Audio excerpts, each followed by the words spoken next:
Hi, Janan. Hi, Aaron. Um,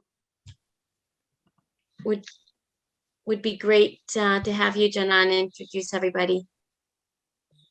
Okay, so welcome everyone. We would like to, we are happy to be with you here today.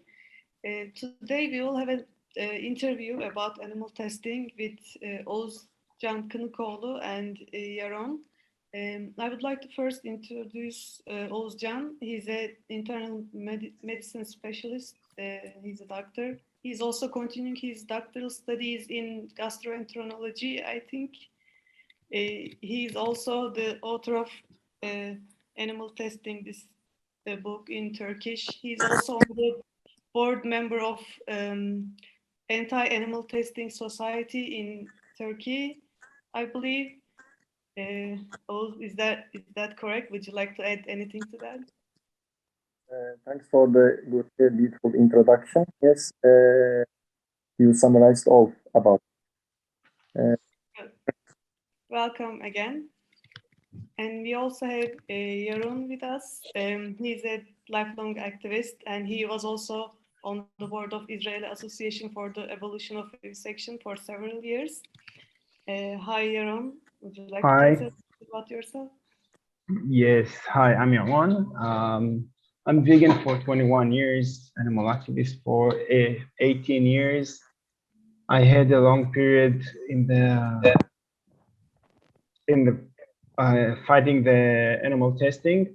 I think just to make everything clear, I think we should say what is the definition of animal testing.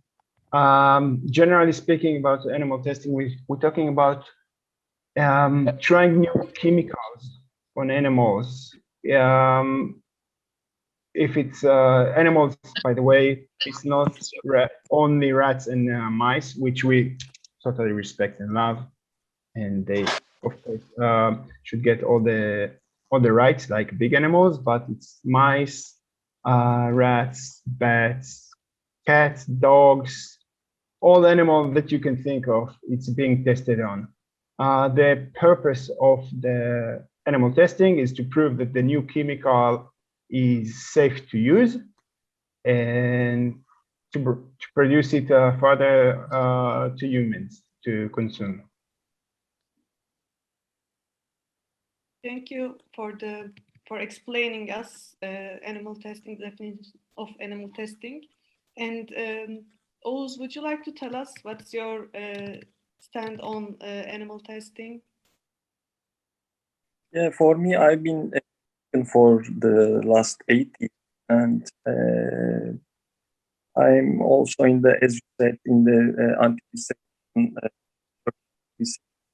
society for the last 5 years. So before that 5 I once faced animal experiment during my medical school in my first grade. So after I goes all those kind of stuff. Oh, sorry, your voice is like has ups and downs. We couldn't clearly hear you, or is it just me? Not just you, me too. Oh, okay. Not because of the my voice, or is it because of the connection? Is it okay now? Can you like talk for a bit and we can, yeah. Louder maybe. And all those animal experiments. Come down. We'll make dinner now. It's the same.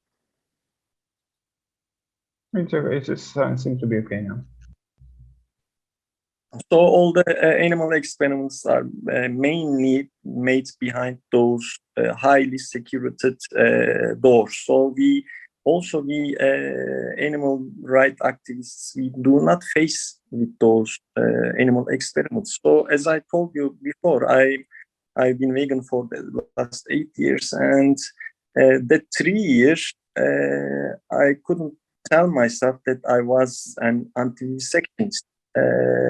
So when I faced in a festival, actually, after a talk that I listened, I suddenly realized that there is also abusement in animal experiments.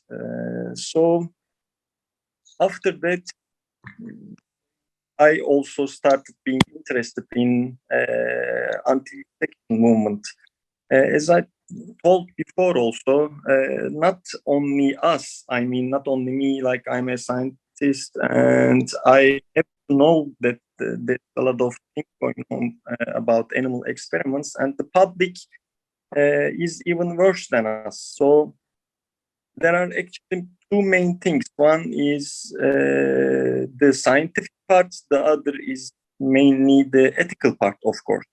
In animal rights activism, we mainly put ethics in front of everything. But when it comes to science and learning new technologies to diagnose or making new modalities for the treatments, you cannot always give big reasons for other scientists to stop the animal experiments. And this time you need some good reasons for them to not do the animal experiments. Not, as I told you, not only about here animal. So here, during my animal rights anti-vivisection movement, for me there are two main reasons, two main things. One, the other one is of course the scientific part. So that's why I try to stand with two together. I mean, also the ethical part and mostly the scientific part.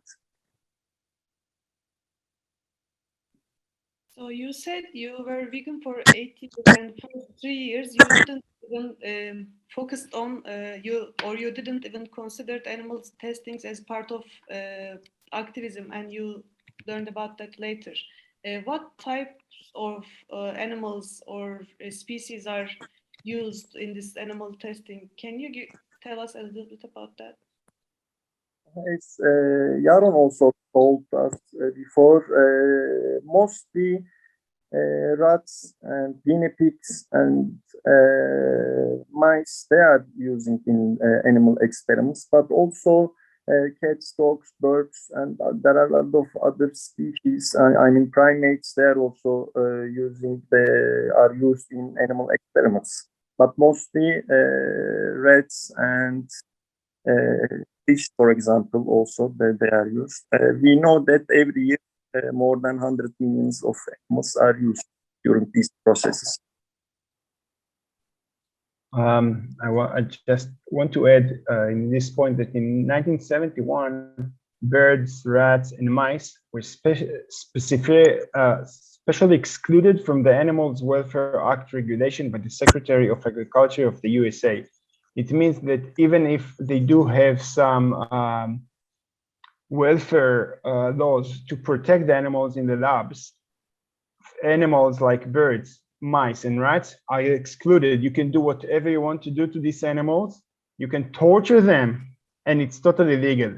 They're not protected at all by the American law, which is extremely sad, because in Israel, if we talk like about 500,000 of animals are being tested each year. So in the States, I guess it's billions and trillions maybe, and the most tested animals, which are mice and rats, are not even protected by law. What are the available alternatives to animal testings? There are lots of alternative methods in animal testing. For example, in education, in veterinary faculties, we know in education 100% of old conventional animal educational methods are now can be replaced with alternative methods, and it's proven scientifically that students can do good practice those methods, and they have even higher results in their exams, both in practice and in theories. So this is the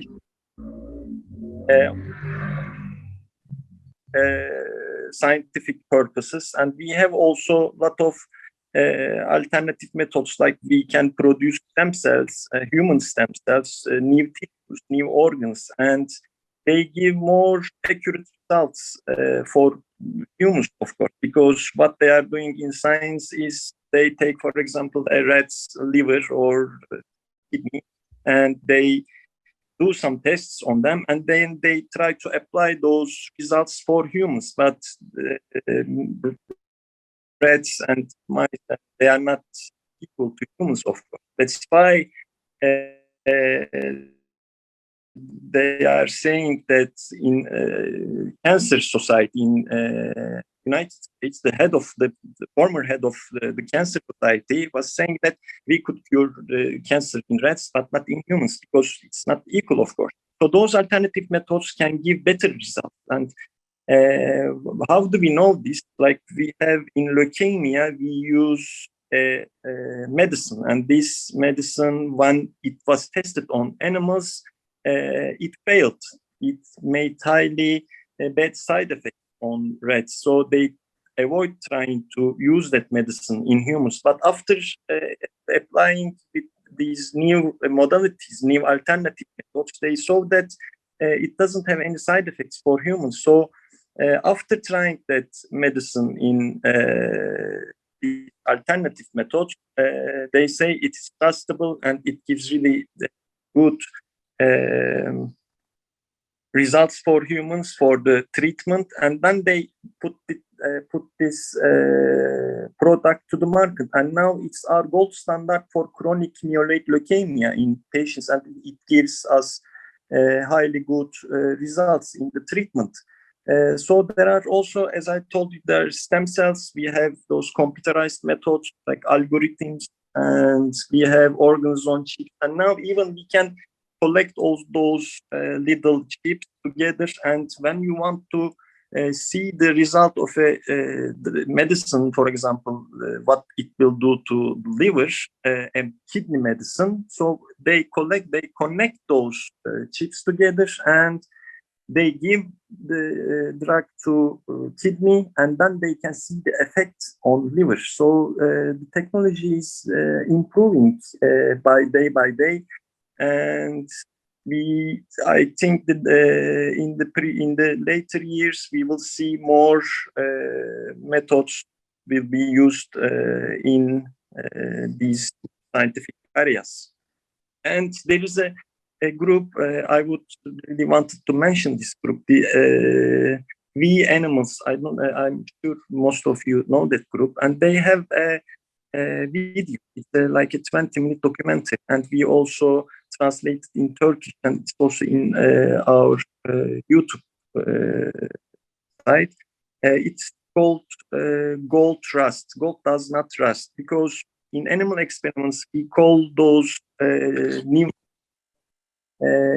gold standard. It is the standard technique and it is the best technique. But what we know that after producing new alternative methods, we see that it is even better. It gives even better results than animal tests. So this documentary is also about new technological methods, new alternative methods, which are giving better results than animal testing. So I advise everyone to watch that documentary. It shows people the real, also the products. They can visualize those products, and they also made some interviews with the scientists, and it's a very good video. Please watch it. Okay, thank you very much. It's very interesting to hear about the replacement.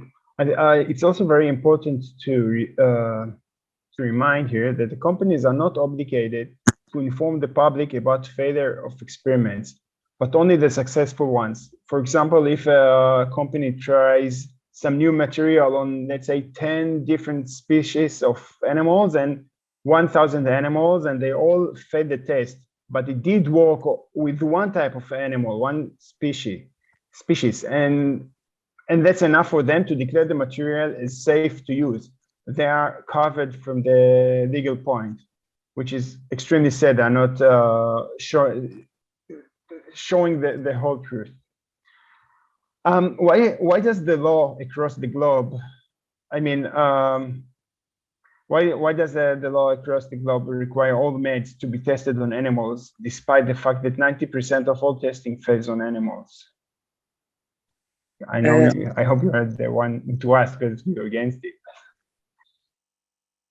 Sorry, I didn't understand what you said last. I hope you are the one to ask because you are against animal testing, but maybe you can say why the law across the globe do require the testing.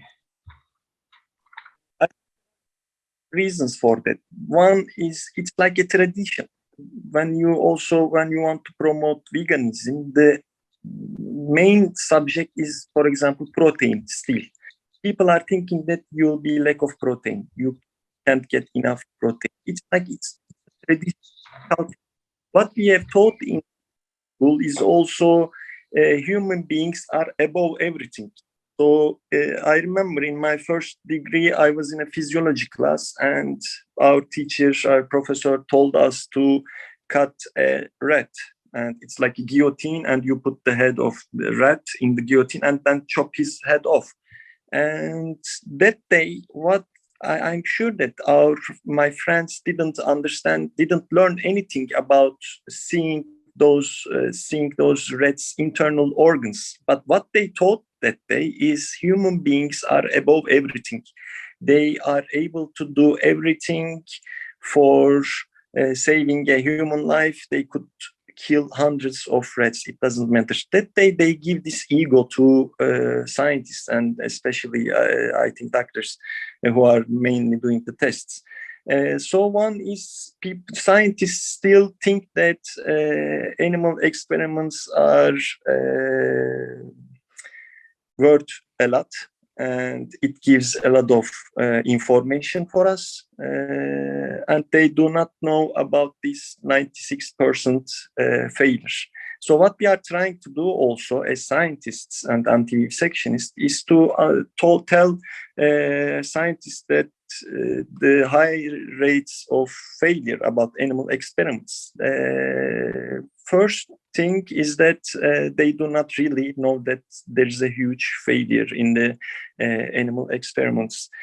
I think also it's, as I said, it's a tradition. It came like this and it will go like this. It's a tradition. It's been coming like maybe more than 2,000 years, 3,000 years. And from the ancient Greek, we are still doing the same thing, and trying to learn from animals. We are speaking about colonizing in space, and people are thinking that with the vaccine, we will be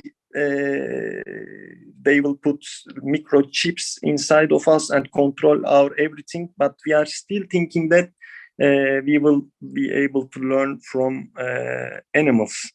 I think that's the main reason. It's like science improves, but people's thoughts are not improving as fast as science does, apparently, in this topic. Like everyone doesn't join in the latest science in the area, I guess. Yeah, also, until now, as they are saying that animal experiments are really important, they are somehow right about this. Because all the drugs, as you said before when you are asking the question, all the drugs were tried on animals until today. And it's maybe in the future, 5 years, it will still be tried on animals. So what they are also thinking that until now we find really good treatments for cancer, we have antibiotics and other kind of medicine. We all tried those medicines on animals. So this thing works. So this is also a way of thinking of them. Yeah, thank you. And also, can you tell us a little bit about 3R or 4R principle practiced in the vivisection, this reduction, refinement, replacement, responsibility? 3R made, if I'm not wrong, 1950s, Birch and Brussels, I guess. And it's a very important thing I think the 3R now, it's 4R, 5R, there are some articles about this. And because people were using animals a lot, they tried to reduce the numbers, and they classified, unfortunately, animals like more sentience, less sentience, and let's use fish rather than using dogs or other mammals. And they somehow classified those animals and tried to reduce the numbers and use more alternatives rather than animals. They are trying to implement these 3R methods for all animal testing. Somehow it sounds like it might help for this anti-vivisection movement, but on the other hand, people are saying that it's like somehow accepting the animal experiments if you are agreed on 3R implements.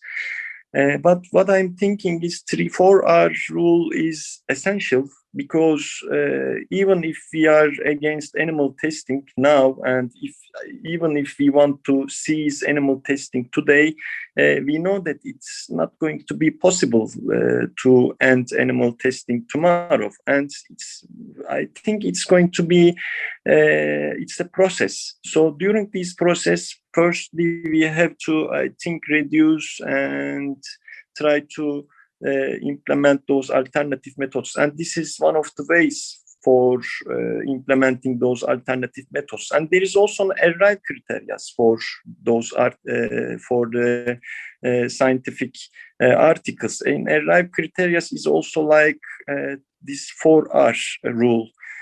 But what we have done like previous months is we collect dentistry articles in very famous magazines, dentistry magazines, and we look their arrive criteria. Arrive criteria is there are some questions that this magazine's editor should ask to the scientist, and it's like, is there an alternative way, and is the number of animals are told during the scientific research. And there are 10 methods for this arrive criteria. But what we've seen that even there is the 4R rule and arrive criteria, even those big articles, famous magazines are not care about this 4R and arrive criteria. And we have found a very huge gap for this, and we have written an article for this, and I think it will be published in the next months, I guess. So theoretically, 4R method is important, I can say, but it's not very strictly used during the process, I guess. Okay, thank you. As we have a scientist here, I'll ask you another scientist question. It is often said that testing on animals delays the development of medicines for humans. What do you think of that saying? Can you repeat the question, please? I couldn't hear it well. It is often said that testing on animals delays the development of medicines for humans. What do you think of that saying?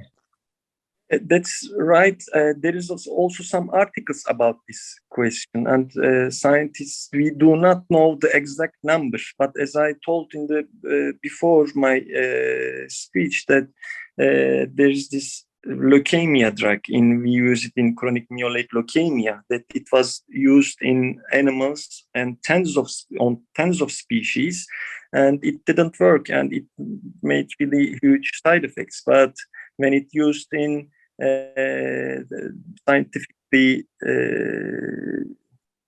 new scientific alternative methods, and it gives better results, good results. That's why we are using it. Because of Can you maybe tell how long was it delayed because of the animal testing? Do you know? I don't know the time, about the delay time, but we do not know, as I told you, we do not know the exact number. But also there is, for example, another drug used in breast cancer, and there are also some antibiotics, and that just because of animal testing, it they were delayed to be used in favor of humans. Okay, thanks. I know, by the way, when I was dealing with animal testing, there was this big issue about smoking, that people started suspecting that cigarettes make cancer. They said, okay, we have all the details. Now let's try get monkeys get cancer. And monkeys don't get cancer from smoking. So for 10 years, they kept on trying to make cancer to monkeys in labs, and they just didn't get cancer. So nobody published the caution that it's very, very dangerous to smoke. For 10 years, they did have the results on humans, but no, they wanted these results on monkeys, which is so stupid. And there are we call it false negative results, and there are false positive results. And false negative results is like this leukemia, and it's like the cancer drug, because it gives negative results, but it's a false negative. But the more commonly see is that false positive results. Like until now, there are 112 cerebrovascular event medicine, and we only can use 2 of them. Among 112, we can only use 2 on humans, and those 110 were applied on animals, and it didn't work, and it didn't it made very big side effects on animals. So, but we don't know also, maybe those among 110, there were some medicines that can be used on humans, but because it didn't pass on animals, we couldn't know if it will be working on humans or not. So what we commonly see is more these false positive results. And Oğuz, can we talk a little bit about your book, Hayvan Deneyleri means animal testing? Can you tell us about your book? I mean, I read it. I think it's an amazing book. You co-authored it with Yağmur Özgürgüven. Can you tell us, I mean, I don't expect you to summarize the whole book. I mean, it's full of information, but can you tell it from your point of view a little bit? Yeah, this writing process, I've learned a lot. We read a lot, books and articles, and every day when I was reading, I was really surprised, because as I told you before, I didn't know that animal testing are not that useless. And every day when I reading that, and I was like, how can we do this to animals? And when we see our history, see our past, and we know some scientists that most people admire, today, and they did horrible things to animals. And so in the book, in the first 2 chapters, we are mostly talking about history of animal testing, and then the ethical point of view about animal testing. Then we are talking about scientific part, and last we are talking about alternative methods.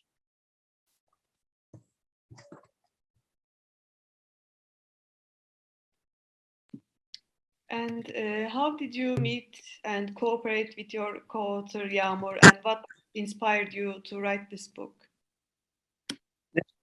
She's a really fascinating woman. I mean, she inspired us a lot, and she was the reason that I started to be in that anti-vivisection movement. And she's a really wonderful woman, and I think she put a lot of her efforts to this anti-vivisection movement, and also the animal rights movement. And she's a very adorable woman. And she's the reason that I was able to write this book with her. Do you have any part in this book talking about welfare, or it's only scientific?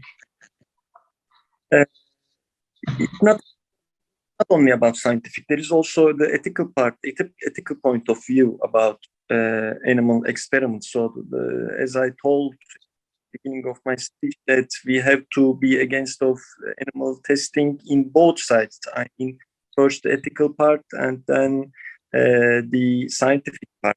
And what we have done is firstly we talk about the point of view about animal and the scientific part. That's how they are useless, and that 96% of the animal experiments do not work, and like 50, it's like flipping a coin when you want to talk about toxicology, about animal testing. If this medicine will make side effects on the animal, it has only 50% of chance that it will make side effects on humans also. And it's also vice versa. So when we, in an article, it's saying that it's like flipping a coin, you know, when you want to try a medicine on an animal. So we are talking about this kind of stuff and the ethical point of view in the book. Thank you. Do you have any plans to translate this book to English? Yeah, it's a very specific topic, the animal experiments. In our country, animal rights is not a very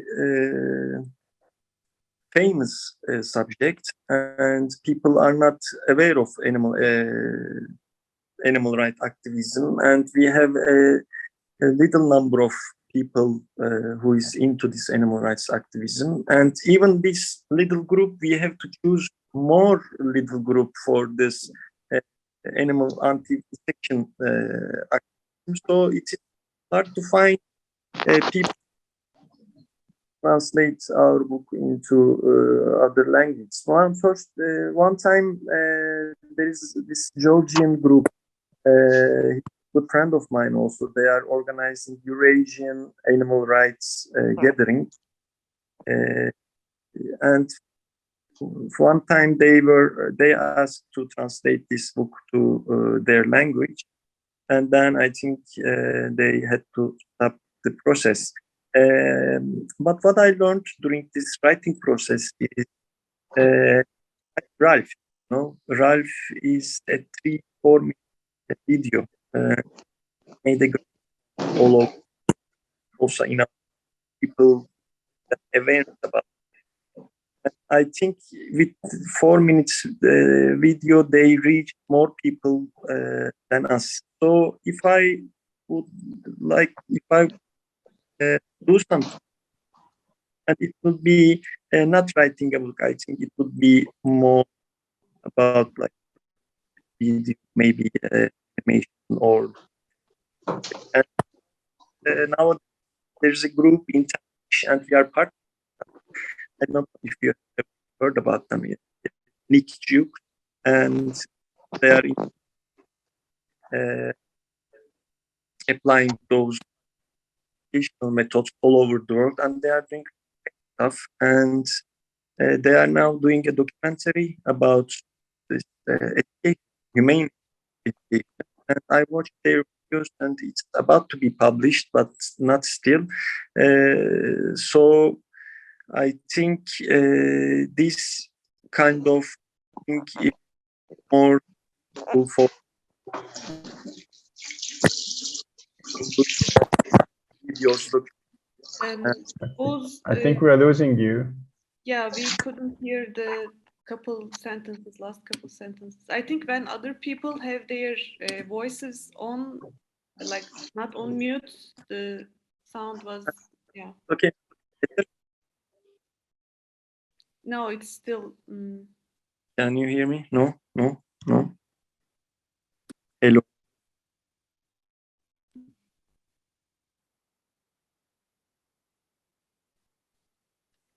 Can you hear me now? Yeah, we can. Sounds okay to me. Yeah. How is it right now? No? You were Much talking, better now. yeah, Much better now. You were talking about a group that you were partnering with, but we couldn't catch the name of the group. And I think they are making a documentary, but we couldn't catch that part too. So the group's name is Interniche, and their coordinator is Nick Jukes. He's a great person, and they are now making a documentary about humane education. And what I was talking about is during this writing process, we spent hours and hours for be able to write this book. You know, it took my 1 year read and write. And instead of this, today I would love to make a, I think, documentary or try to organize a group who will be able to make a animation like Ralph, I guess. So I think we should people all try to do our best to visualize more about animal experiments, I guess, to put our efforts on this, not try to write a book because it's not achievable for people. And people are trying to, people find it hard to nowadays read a book, I guess. It's a great thing, of course, but big efforts. I was actually wanted to ask you about these ethical boards on animal testing. I mean, in your book, you said there are ethical boards who decide if the animal testing in a scientific study or a, I don't know, drug test is ethically appropriate or not. But how those ethical boards work? Can you? I mean, you probably know about ethical boards in Turkey, but can you tell us a little bit about that? Yeah, ethical boards are, as you said, they decide whether a scientist can make scientific research to animals or not. In Turkey, in Turkey it's ridiculous because there are those ethical institutes. Okay, I will summarize like this. I am an animal seller. Okay, imagine I'm an animal seller that for experiments, and you are the scientist. You want to make a animal experiment, and you come to me, and you are concerned about having your ethical consent, and you come to me, and I say to you that if you take your animals from me, I will make your paper ready because I own the company. My wife is also in this ethical group, and my cousin is also in my ethical group. I put all my relatives in this ethical group, and I give your paper. And that's one thing what's happening in Turkey. The second thing is in universities, it's more formal places. In universities, they have also these ethical institutes. And in Turkey, we asked those universities, 100.5 universities, that how many, in what percentage you give permission to those animal experiments, because we know the rates in Italy. We know that it is 75% of them are passing from the ethical board, and 25% of them are failing in those ethical during this ethical consent process. Can you hear me? Somebody said something, I guess. No? No, I could hear you fine. I don't know about We everybody hear else. fine. So We hear very bad things. Sorry? We hear very bad and very sad things you are saying. And in Italy, in England, 75% of them are passing from the ethical board. But in Turkey, when we asked those 105 universities, we saw that 100% of them are passing from the ethical board. So how can it be possible? Are we more ethical than the England's ethical system or the Italy's ethical system? No, because it doesn't.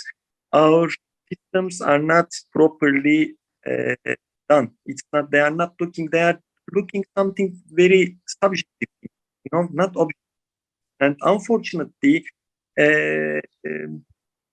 it's hard for us to say that we have to more pressure on ethical boards because somehow makes us legalizing these animal experiments. But unfortunately, it's going to end tomorrow. So we have to put our steps more wisely. So what we are doing in Turkey right now, trying to pressure more, put more pressure on those ethical groups. So last year in Turkey, we have our animal rights law, a new law in Turkey. So we went to parliament last, and in the parliament, we also talked to the parliament deputies. And unfortunately, we didn't have any results about this. But also the second thing is, during our PhD or when we take our specialty in medical school, we have to do experiment. We have to be published a thesis. And some scientists do those research on animals, and we want to know how many of them are published in scientific papers globally, and how many of them took how many citations. And it's important, the number of citations, because it gives us the value of the paper, value of the scientific research. So we collect 650 from 2007 till 2013, and we saw that 17,000 of rats, 17,000 pets were used during this process, at least 17,000. So some bees were not even giving the number of the animals they are using, and it's totally bullshit. I mean, it's totally stupid that how could they not give their number of the animals during their research? Very badly made study, and so that only one third of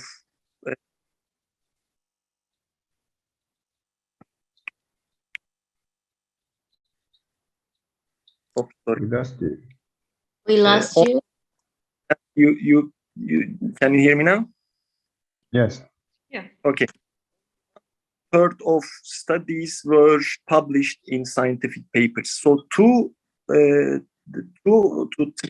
of three, I couldn't make the 60%, 70% of the studies were not even published in scientific papers. They are totally useless. I mean, I'm now talking about the scientific part, of course. So that's what we have also talked in the parliament, and we want to parliamentarians to ban the animal use in thesis, but unfortunately it was not also passed from the law. So everything is now in Turkey going like the same. So as Janan's question,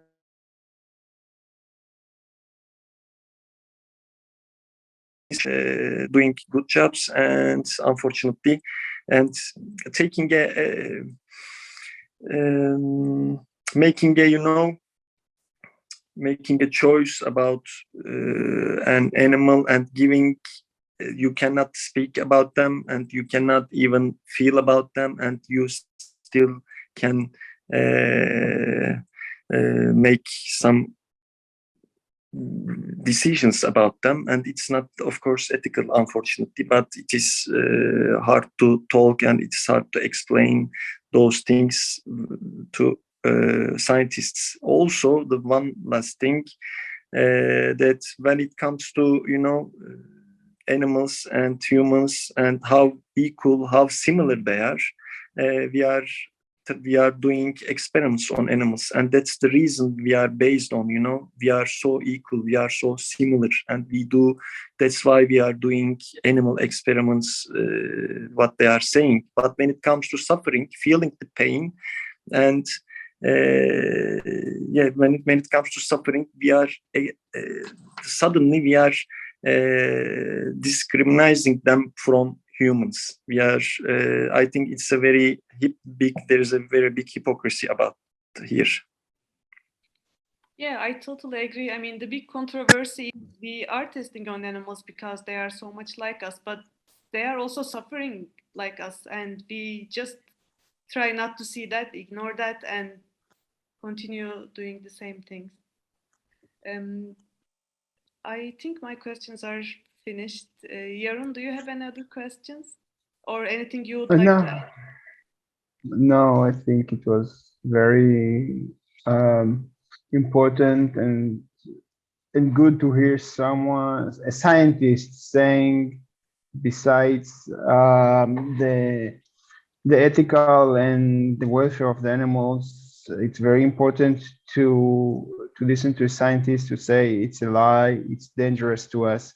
I know in Israel, doctors who are against against the vivisection are really afraid to say it out loud because the system, the Ministry of Health and everyone will not see it in a good eye. They will not let them go further in the jobs and stuff. It's like a mob. So it's very important to hear scientists from the system itself say, hey, that like to you, that dangerous to you.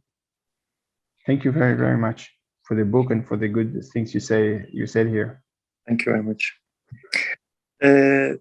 One last thing that just came to my mind is I think there are some people will also watch our video, and it's about the rehoming project. I don't know if you are doing it in your country, but I think rehoming is also important after the animal experiments. We know that 50% of animals are not that much harm, and they can be rehomed and they can live the rest of their lives in peaceful houses.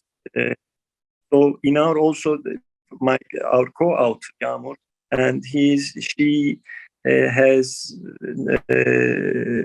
5 or 6 rats now in her house, and she's giving care of them, and she rescued them from dying for sacrification. And what we can do also from now is try to push hard to take the opportunity to those animals, for those animals to take them after the animal experiments to peaceful houses. That's England is doing this, and there are some articles about this too. In England, last year, 16,000 of rats were rehomed, but in Turkey the number is 0. We also asked this question all the universities who are doing experiments, but unfortunately it is 0. And the reason for this is that they are telling that these species are not rehomable. But it is also written in the law that if a veterinary in the university says, if he says, she says, okay, you can rehome this animal, even it's a rat or another animal, you can rehome them.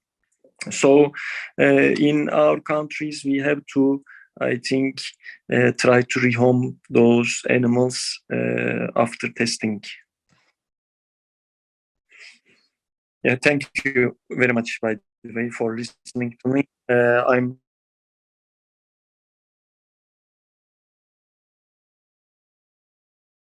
myself. Yeah. Thank you. Thank you. Thank you very much. Thank you, Dr. Özcan. We thank you for joining us today and giving us this important information. I mean, we would like to stream this on Facebook Live, and we have much more audience here, but we will be putting it on YouTube, and we can send you the link to, to show you how many, we can reach much more people. Okay, thank you again. I just want to say that today is the Global Day Against Animal Testing. Today is April 24th, and it's a day that we think about animals that are in laboratories. So thank you very much for being with us and helping us learn more about this. I thank you for having me here again, and I admire what you have been doing globally. I follow you, and you are doing such great. And I hope to see you from you more. Thank you. Thank you. Bye, everyone. Bye. Bye. Thank you. Thank Bye. you, Yaron. Thank you, Thank Janan. you.